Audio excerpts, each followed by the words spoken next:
Praise the Lord. உங்களை குணமாக்கும் வார்த்தை இன்றைக்கு என்னன்னு தெரியுமா? ஒருவேளை என்னை யாரும் நேசிக்கல, நான் யாருக்கும் பிரயோஜனம் இல்லாம இருக்கிறேன், வெறும் வீட்டு வேலைகளை செய்து கொண்டு அப்படியே தான் இருக்கேன், என்னுடைய காலம் இப்படி முடிஞ்சிருமா, நான் யாருக்கும் பிரயோஜனம் இல்லாம இருக்கிறேனே அப்படி சொல்லி கலங்கி தவித்து கொண்டிருக்கிற அன்பு சகோதரியே சகோதரனே, உங்களை பார்த்து இன்றைக்கு கர்த்தருடைய வார்த்தை வருது. வேதம் என்ன சொல்லுது தெரியுங்களா? நீங்க எவ்வளவு ஸ்பெஷல் தெரியுங்களா? மத்தேயு 5ஆம் அதிகாரம் 13ஆம் வசனத்துல சொல்லப்பட்டிருக்கிற பிரகாரமாக நீங்கள் பூமிக்கு உப்பாயிருக்கிறீர்கள்.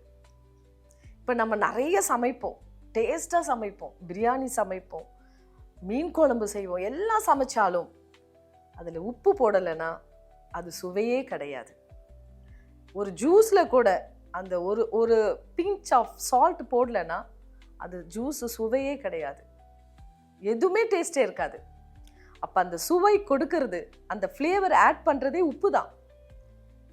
அப்போ உங்களுடைய வாழ்க்கையில நீங்க மற்றவர்களுக்கு நீங்க ஃப்ளேவர் கொடுக்கிறவர்களா இருக்கிறீங்க, மற்றவர்களுக்கு சுவை கொடுக்கிறவர்களா இருக்கிறீங்க, மற்றவர்களுக்கு அன்பு கொடுக்கிற, ஒரு அருமையான சுவை கொடுக்கிற, டேஸ்ட் கொடுக்கிற ஒரு மகளாக, ஒரு மகனாக கர்த்தர் உங்களை தெரிந்து கொண்டிருக்கிறார்.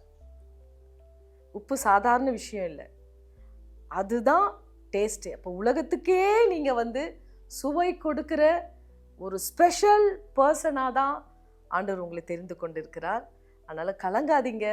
உங்களை யாரும் விரும்பலையே, நான் தனியா இருக்கேனே, நான் கைவிடப்பட்ட மாதிரி இருக்கிறேனே, நான் ஒரு ஓரத்தில் இருக்கிறேனே, நான் பிரயோஜனம் இல்லாமல் இருக்கிறேனே அப்படி நீங்கள் கலங்க வேண்டாம். நீங்கள் உப்பா இருக்கிறீர்கள், நீங்கள் மற்றவர்களுக்கு சுவை கொடுக்கிறவர்களா இருக்கிறீர்கள்.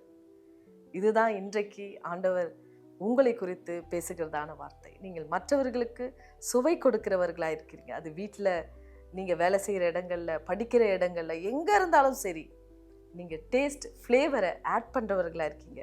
நீங்கள் மற்றவர்களுக்கு அன்பு காட்டுகிறவர்களா இருக்கிறீங்க. God bless you. God bless you.